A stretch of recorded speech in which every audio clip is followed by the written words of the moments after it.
Chennai fertility centre ఉద్యోగి శ్వేత ఘోష్ మృతి కేసులో దర్యాప్తు ముమ్మరంగా సాగుతోంది. శ్వేత మృతిపై పలు అనుమానాలు వ్యక్తం చేస్తున్న పోలీసులు అన్ని కోణాల్లో విచారణ జరుపుతున్నారు. హాస్పిటల్లో బిల్డింగ్, నగదు లావాదేవీల వివాదమే కారణమా లేక ఇంకా ఏమైనా జరిగిందా అన్న కోణంలో పోలీసులు దర్యాప్తు చేస్తున్నారు. హాస్పిటల్లోని సీసీ కెమెరాలు, బిల్డింగ్ రికార్డుల్ని ముమ్మరంగా తనిఖీలు చేస్తున్నారు. శ్వేత ఘోష్ అనే మహిళ చెన్నై ఫెర్టిలిటీ సెంటర్లో ట్రాన్స్లేటర్ గా పనిచేస్తుంది. చికిత్స కోసం బెంగాలీ, ఒడిశా నుంచి వచ్చే వారికి ట్రాన్స్లేటర్ గా వ్యవహరిస్తుంది. అయితే ఏం జరిగిందో ఏమో కానీ నెల 13న హాస్పిటల్ కి బిల్డింగ్ నుంచి దూకి బలవన్మరణానికి యత్నించింది. తీవ్రంగా గాయపడ్డ శ్వేతను మొదట చెన్నైలోని ఒక హాస్పిటల్ కు తరలించారు.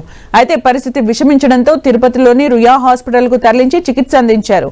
కానీ చివరికి నెల 21న హాస్పిటల్లో చికిత్స పొందుతూ మరణించింది.